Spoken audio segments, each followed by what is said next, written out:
Hi everyone, welcome back to my channel. ಮನೆಯಲ್ಲಿ ಮಕ್ಕಳಿದ್ದು ಹಾಗೆ ಮನೆಯಲ್ಲಿ ತುಂಬಾನೇ ಹಣ್ಣುಗಳು ಹಾಗೆ ಉಳಿದ್ಬಿಟ್ಟಿರುತ್ತೆ. ಇವಾಗ ಚಳಿ ಇರೋ ಕಾರಣ ತಿನ್ನೋದಕ್ಕೆ ಆಗಲ್ಲ ಅಂತೇಳಿ ಅಂತ ಸಮಯದಲ್ಲಿ ಇವಾಗ ನಾನ್ ತೋರ್ಸೋ ಈ ರೆಸಿಪಿನ ಮಾಡಿ ನೋಡಿ. ಮಕ್ಕಳು ತುಂಬಾನೇ ಇಷ್ಟಪಟ್ಟು ತಿಂತಾರೆ. ಹಾಗೆ ಹಣ್ಣು ಕೂಡ ನಾವು ಖಾಲಿ ಮಾಡ್ಬೋದು. ಹಾಗಿದ್ರೆ ಬನ್ನಿ ಈ ಒಂದು ರೆಸಿಪಿನ ಹೇಗ್ ಮಾಡೋದು ಅಂತೇಳಿ ತಿಳಿಸ್ಕೊಡ್ತೀನಿ. ಅದಕ್ಕೂ ಮುಂಚೆ ಇನ್ನು ಯಾರು ನನ್ನ ಚಾನಲ್ ಸಬ್ಸ್ಕ್ರೈಬ್ ಮಾಡದೆ ನೋಡ್ತಾ ಇದ್ದೀರಾ, ಪ್ಲೀಸ್ ಎಲ್ಲರೂ ಸಬ್ಸ್ಕ್ರೈಬ್ ಮಾಡ್ಕೊಂಡು ವಿಡಿಯೋಸ್ನ ನೋಡಿ ಸಪೋರ್ಟ್ ಮಾಡಿ. ಮೊದಲಿಗೆ ಮನೇಲಿರೋ ಒಂದಷ್ಟು ಹಣ್ಣುಗಳನ್ನ ತೊಗೊಂಡಿದ್ದೀನಿ. ಡ್ರ್ಯಾಗನ್ ಫ್ರೂಟು ಮತ್ತು ಕಿವಿ ಫ್ರೂಟು, ಪೈನಾಪಲ್ಲು, ಆ್ಯಪಲ್ಲು ಮತ್ತು ಪೊಮಾಗ್ರನೇಟು, ಒಂದು ಆರೆಂಜು ಮತ್ತು ಒಂದು ಬನಾನ.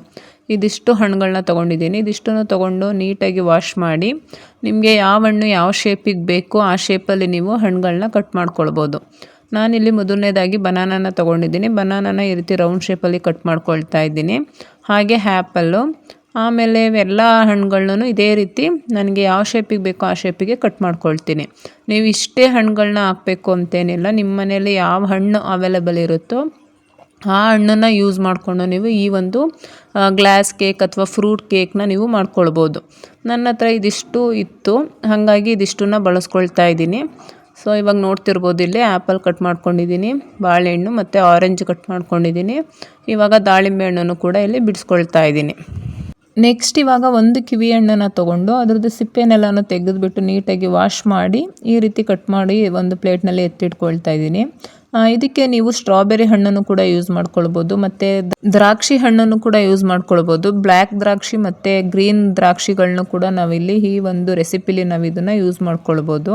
ನೆಕ್ಸ್ಟ್ ಇವಾಗ ಡ್ರ್ಯಾಗನ್ ಫ್ರೂಟ್ನ ಕಟ್ ಮಾಡ್ಕೊಳ್ತಾ ಇದ್ದೀನಿ. ಈ ರೀತಿ ಸಿಪ್ಪೆ ತೆಗೆದುಬಿಟ್ಟು ನಂತರ ಇದನ್ನು ವಾಶ್ ಮಾಡಿ ಒಂದು ಅರ್ಧ ಫ್ರೂಟ್ನ ನಾನಿಲ್ಲಿ ಕಟ್ ಮಾಡ್ಕೊಳ್ತೀನಿ ಕ್ಯೂಬ್ಸ್ ರೀತಿಯಲ್ಲಿ. ಕೆಲವ್ರಿಗೆ ಹಣ್ಣು ತಿನ್ನೋದಕ್ಕೆ ಇಷ್ಟ ಆಗಲ್ಲ, ಅಂಥವ್ರಿಗೆ ಈ ಒಂದು ರೆಸಿಪಿನ ಮಾಡಿಕೊಡಿ, ತುಂಬಾ ಇಷ್ಟಪಟ್ಟು ತಿಂತಾರೆ. ಅದರಲ್ಲೂ ಮಕ್ಕಳಂತೂ ಜೆಲ್ಲಿ ಕೇಕ್ ಅಥವಾ ಗ್ಲಾಸ್ ಕೇಕ್ ತಿಂತಿದ್ದೀವಿ ಅಂತೇಳಿ ಇಷ್ಟಪಟ್ಟು ತಿಂತಾರೆ. ಖಂಡಿತ ಒಂದ್ಸರಿ ಮಾಡಿ ನೋಡಿ. ನೆಕ್ಸ್ಟ್ ಇಲ್ಲಿ ಒಂದು 3-4 ಸ್ಲೈಸ್ ಆಗೋವಷ್ಟು ನಾನಿಲ್ಲಿ ಪೈನಾಪಲ್ನ ತೊಗೊಂಡಿದ್ದೀನಿ. ಪೈನಾಪಲ್ನ ನಾನು ಈ ರೀತಿ ಫ್ಲವರ್ ರೀತಿಯಲ್ಲಿ ಅಥವಾ ಸ್ಟಾರ್ ರೀತಿಯಲ್ಲಿ ಕಟ್ ಮಾಡಿ ಎತ್ತಿಟ್ಕೊಂಡಿದ್ದೀನಿ. ಇವಾಗ ಇದಿಷ್ಟು ಫ್ರೂಟ್ಸ್ಗಳನ್ನೂ ಕಟ್ ಮಾಡಿ ಒಂದು ಪ್ಲೇಟಲ್ಲಿ ಎತ್ತಿಟ್ಕೊಂಡಿದ್ದಾದಮೇಲೆ ನೆಕ್ಸ್ಟ್ ಇಲ್ಲಿ ಏನು ಮಾಡಬೇಕಂತ ಹೇಳಿದ್ರೆ, ಸ್ಟವ್ ಮೇಲೆ ಒಂದು ಪಾತ್ರೆ ಇಟ್ಟು ಅದಕ್ಕೆ ನಾನಿಲ್ಲಿ 2.5 ಕಪ್ ಆಗುವಷ್ಟು ನೀರನ್ನ ಸೇರಿಸ್ಕೊಳ್ತಾ ಇದ್ದೀನಿ. ಇವಾಗ ಇದಕ್ಕೆ 2 ಸ್ಪೂನ್ ಆಗುವಷ್ಟು ಅಗರ್ ಅಗರ್ ಪೌಡರ್ನ ನಾನಿಲ್ಲಿ ಯೂಸ್ ಮಾಡ್ಕೊಳ್ತಾ ಇದ್ದೀನಿ. ಈ ಪೌಡರ್ ಬಂದುಬಿಟ್ಟು ನಿಮಗೆ ಆನ್ಲೈನಲ್ಲೂ ಸಿಗುತ್ತೆ ಅಥವಾ ದಿನಸಿ ಶಾಪ್ಗಳನ್ನು ಸಿಗುತ್ತೆ, ಪರ್ಚೇಸ್ ಮಾಡ್ಬೋದು. ಈಸಿಯಾಗಿ ನಿಮಗೆ ಅವೈಲೇಬಲ್ ಇದೆ ಇದು ಮಾರ್ಕೆಟಲ್ಲಿ. 2 ಸ್ಪೂನ್ ಆಗುವಷ್ಟು ನಾನಿಲ್ಲಿ ಅಗರ್ ಅಗರ್ ಪೌಡರ್ನ ಬಳಸ್ಕೊಳ್ತಾ ಇದ್ದೀನಿ. ಇದನ್ನು ಹಾಕ್ಬಿಟ್ಟು ಸ್ಟವ್ನ ಮೀಡಿಯಮ್ ಫ್ಲೇಮ್ನಲ್ಲಿ ಇಟ್ಕೊಂಡು ಈ ಪೌಡರೆಲ್ಲ ನೀರು ಜೊತೆ ಚೆನ್ನಾಗಿ ಮಿಕ್ಸ್ ಆಗಬೇಕು, ಅಲ್ಲಿವರೆಗೂ ಇದನ್ನು ನೀಟಾಗಿ ಮಿಕ್ಸ್ ಮಾಡ್ಕೊಳ್ಬೇಕಾಗತ್ತೆ. ನೆಕ್ಸ್ಟ್ ಇದಕ್ಕೆ 1 ಕಪ್ ಆಗೋಷ್ಟು ಸಕ್ಕರೆನ ಬಳಸ್ಕೊಳ್ತಾ ಇದ್ದೀನಿ. ಸಕ್ಕರೆನ ನೀವಿಲ್ಲಿ 1.5 ಕಪ್ವರೆಗೂ ಯೂಸ್ ಮಾಡ್ಕೊಳ್ಬೋದು, ಬೇಡ ಅಂದರೆ 1 ಕಪ್ ಹಾಕ್ಕೊಳ್ಳಿ ಸಾಕಾಗುತ್ತೆ. ಇದನ್ನು ನಾವು ನೀಟಾಗಿ ಸಕ್ಕರೆ ಎಲ್ಲ ಮಿಕ್ಸ್ ಆಗಬೇಕು, ಅಲ್ಲಿವರೆಗೂ ಇದನ್ನು ಮಿಕ್ಸ್ ಮಾಡಿಕೊಂಡ್ರೆ ಸಾಕು. ಪಾಕ ಏನು ಬರ್ಸೋದೇನು ಬೇಡ, ಇದಕ್ಕೆ ಜಸ್ಟ್ ಸಕ್ಕರೆ ಕರಗಬೇಕು, ಅಲ್ಲಿವರೆಗೂ ಇದನ್ನು ಈ ರೀತಿ ಮೀಡಿಯಮ್ ಫ್ಲೇಮ್ನಲ್ಲೇ ಇಟ್ಕೊಂಡು ಸಕ್ಕರೆನ ಕರಗಿಸ್ಕೊಂಡ್ರೆ ಸಾಕಾಗತ್ತೆ. ಸಕ್ಕರೆ ಎಲ್ಲ ನೀಟಾಗಿ ಕರಗಿದ್ದಾದಮೇಲೆ ಸ್ಟವ್ನ ಆಫ್ ಮಾಡಿ ಇದನ್ನು ಸ್ವಲ್ಪ ಹೊತ್ತು ತಣ್ಣಗಾಗೋದಕ್ಕೆ ಬಿಡಬೇಕಾಗತ್ತೆ. ಇದಿಷ್ಟನ್ನು ರೆಡಿ ಮಾಡ್ಕೊಂಡಿದ್ದಾದಮೇಲೆ ಇವಾಗ ಕೇಕ್ ಮಾಡೋ ಟೈಮ್ ಬಂತು. ಇವಾಗ ನೀವು ಯಾವ ಪಾತ್ರೆಯಲ್ಲಿ ಕೇಕ್ ಮಾಡ್ತೀರ ಆ ಪಾತ್ರೆನ ತೊಗೊಂಡು ಅದಕ್ಕೆ ಸ್ವಲ್ಪ ಸಕ್ಕರೆದು ನೀರನ್ನ ಸೇರಿಸಿ, ಆಮೇಲೆ ನಿಮಗೆ ಹೆಂಗೆ ಬೇಕು ಹಂಗೆ ಯಾವ ರೀತಿ ಬೇಕೋ ಆ ರೀತಿಯಲ್ಲಿ ನೀವು ಕಟ್ ಮಾಡ್ಕೊಂಡಿರೋ ಹಣ್ಣುಗಳೇನಿದ್ವೋ ಅದನ್ನೆಲ್ಲನೂ ನೀವು ಅರೇಂಜ್ ಮಾಡ್ಕೊಳ್ಬೋದು. ಅಂದರೆ ಡೆಕೋರೇಟಿವ್ ಥರ ರೆಡಿ ಮಾಡ್ಕೊಳ್ಬೋದು. ಈ ಬರ್ತ್ಡೇಗಳಿಗೆ ಮತ್ತು ಮಕ್ಕಳಿಗೆ ಏನಾದರೂ ಸರ್ಪ್ರೈಸ್ ಕೊಡಬೇಕು ಅಂದಾಗ ಈ ರೀತಿ ಒಂದು ಕೇಕ್ನ ಮಾಡಿ ಕೊಟ್ಟರೆ ಮಕ್ಕಳಿಗೂ ಕೂಡ ತುಂಬಾ ಸರ್ಪ್ರೈಸಿಂಗ್ ಆಗಿರುತ್ತೆ ಮತ್ತು ಅಟ್ರಾಕ್ಟಿವ್ ಆಗಿರುತ್ತೆ.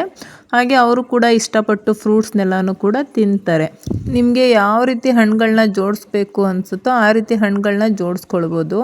ಸೊ ಈ ರೀತಿ ಹಣ್ಣುಗಳನ್ನ ಜೋಡಿಸೋದು ಮತ್ತು ಈ ಶುಗರ್ ನೀರುಗಳನ್ನ ಆ್ಯಡ್ ಮಾಡೋದು, ಮತ್ತು ಹಣ್ಣುಗಳನ್ನ ಜೋಡಿಸೋದು, ಈ ಶುಗರ್ದು ನೀರೇನಿದೆ ಅದನ್ನು ಆ್ಯಡ್ ಮಾಡೋದು, ಇದಿಷ್ಟು ಮಾಡ್ಕೊಳ್ತಾ ಹೋಗಬೇಕು ಫುಲ್ ಖಾಲಿ ಆಗೋವರೆಗೂ. ನೋಡಿ ನಾನಿಲ್ಲಿ ಹಣ್ಣುಗಳನ್ನ ಹಾಕ್ಕೊಳ್ತೀನಿ ಮತ್ತು 1 ಸೌಟ್ ಆಗುವಷ್ಟು ಶುಗರ್ದು ನೀರನ್ನ ಹಾಕ್ಕೊಳ್ತೀನಿ. ಇದೇ ರೀತಿ ನಾವು ತೊಗೊಂಡಿರೋ ಫ್ರೂಟ್ಸ್ ಎಲ್ಲ ಖಾಲಿ ಆಗೋವರೆಗೂ ಇದೇ ಪ್ರೋಸೆಸ್ನ ನಾವು ಮಾಡಬೇಕು. ನೋಡಿ ಇವಾಗ ನಾನು ಫುಲ್ಲು ನೀರು ಮತ್ತು ಫ್ರೂಟ್ಸ್ಗಳು ಏನು ತೊಗೊಂಡಿದ್ದೆ ಅದನ್ನೆಲ್ಲನೂ ಹಾಕಿ ಇಲ್ಲಿ ಇಟ್ಕೊಂಡಿದ್ದೀನಿ. ಈ ರೀತಿ ರೆಡಿ ಮಾಡಿಕೊಂಡು ಇದನ್ನು ಸ್ವಲ್ಪ ಹೊತ್ತು ಒಂದು 10 ನಿಮಿಷ ಹೊರಗಡೆನೇ ಇದೇ ರೀತಿ ಇಟ್ಟು ನಂತರ ಇದನ್ನು ಒಂದು 2 ಇಂದ 3 ಅವರ್ಸ್ ನಾವು ಫ್ರಿಜ್ನಲ್ಲಿ ಇಟ್ಕೊಂಡ್ರೆ ಈ ಒಂದು ಗ್ಲಾಸ್ ಕೇಕ್ ರೆಡಿನೇ ಆಗೋಗುತ್ತೆ. ನೋಡಿ ಇವಾಗ ನಾನು ಇಲ್ಲಿ ಫ್ರಿಜ್ಜಿಂದ ತೆಗೆದು ನಿಮಗೆ ತೋರಿಸ್ತಾ ಇದ್ದೀನಿ.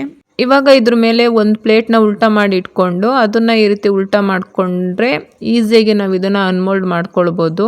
ಇವಾಗ ನೀಟಾಗಿ ಈ ಪಾತ್ರೆನ ಕೆಳಗಿಂದ ಈ ರೀತಿ ಮೇಲಕ್ಕೆ ಎತ್ಕೊಂಡ್ರೆ ನಮ್ಮ ಒಂದು ಈ ಜೆಲ್ಲಿ ಕೇಕ್ ಅಥವಾ ಗ್ಲಾಸ್ ಕೇಕ್ ರೆಡಿನೇ ಆಗೋಗುತ್ತೆ. ನಾನಿಲ್ಲಿ ಕೇಕ್ ಮಾಡಿರೋ ಪಾತ್ರೆಯಲ್ಲಿ ಅರ್ಧಕ್ಕಿಂತ ಕಡಿಮೆ ಯೂಸ್ ಮಾಡ್ಕೊಂಡಿರೋದ್ರಿಂದ ಈ ರೀತಿ ಹೈಟ್ ಕಡಿಮೆಯಾಗಿ ಬಂದಿದೆ. ನೀವೇನಾದರೂ ಪಾತ್ರೆ ಫುಲ್ಲು ಕೇಕ್ನ ಮಾಡಿಕೊಂಡ್ರೆ ಕೇಕ್ ಹೈಟ್ ಕೂಡ ಚೆನ್ನಾಗಿ ಬರುತ್ತೆ, ನೋಡೋದಕ್ಕೂ ತುಂಬಾ ಚೆನ್ನಾಗಿ ಕಾಣುತ್ತೆ. ನೀವು ಒಂದ್ಸಾರಿ ಟ್ರೈ ಮಾಡಿ ನೋಡಿ ಅಂತ ಹೇಳ್ತಾ ಇಷ್ಟೇ ಇವತ್ತಿನ ಈ ಒಂದು ರೆಸಿಪಿ. ಈ ಒಂದು ರೆಸಿಪಿ ನಿಮಗೆ ಇಷ್ಟ ಆಗಿದ್ರೆ ಪ್ಲೀಸ್ ಲೈಕ್ ಮಾಡಿ, ಹಾಗೆ ವಿಡಿಯೋನ ಆದಷ್ಟು ಶೇರ್ ಮಾಡಿ. ಸಬ್ಸ್ಕ್ರೈಬ್ ಮಾಡದೆ ನೋಡ್ತಾ ಇದ್ರೆ ಪ್ಲೀಸ್ ಸಬ್ಸ್ಕ್ರೈಬ್ ಮಾಡಿಕೊಂಡು ನನಗೆ ಸಪೋರ್ಟ್ ಮಾಡಿ. Thank you.